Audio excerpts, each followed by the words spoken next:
Merci, Monsieur le Président. Monsieur le Premier ministre, du projet de réforme des retraites se dégagent 3 grands principes. L'universalité, en demandant à chacun de prendre une part juste à cet outil de solidarité nationale. L'équité, en prenant en compte les périodes de maternité, la pénibilité et les difficultés que chacun est amené à rencontrer au cours d'une carrière. La responsabilité, enfin, en veillant à ce que ce nouvel équilibre budgétaire permette de sauver notre système par répartition, pilier du modèle social français qu'il nous faut léguer aux générations futures. Le MoDem tient à rappeler son plein soutien à cette réforme, lui dont le président défend depuis des années le principe d'une retraite à points qui prenne mieux en compte les spécificités de chaque métier et de chaque parcours.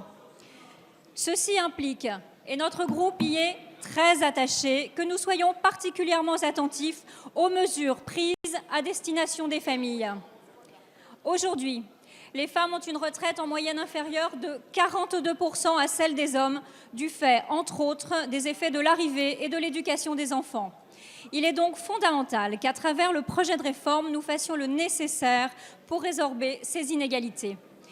C'est le sens des mesures visant notamment à majorer les droits acquis dès le premier enfant, à attribuer des points dès le premier jour du congé maternité ou à garantir à la suite d'un décès via la pension de réversion un niveau de vie constant aux conjoints survivants.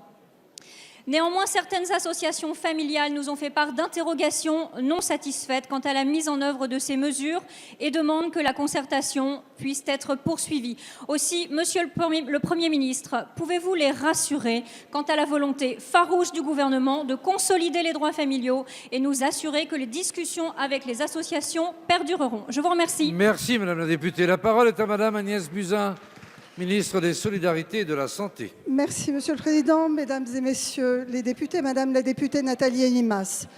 Merci de parler des femmes et des familles. Merci. Car nous savons aujourd'hui que les femmes sont les grandes perdantes du système actuel. Et peu de gens aujourd'hui les défendent. Je le rappelle, la retraite moyenne des femmes est inférieure de 42% à celle des hommes, alors que la différence de salaire n'est que de 23%. Alors nous prévoyons, oui, d'avoir une réforme favorable aux femmes et favorable aux familles. D'abord, une augmentation de la retraite des femmes pour chaque enfant, dès le premier enfant, de 5% pour le premier, de nouveau 5% pour le deuxième, 7% pour le troisième, etc.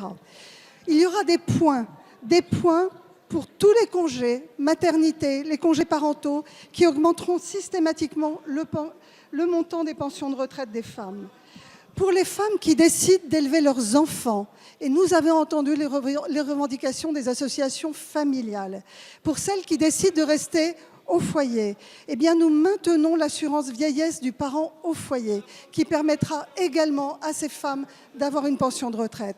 Enfin, nous proposons un système de réversion unifié, alors qu'aujourd'hui il existe 13 régimes de réversion, et nous protégerons ainsi les veuves et les veufs.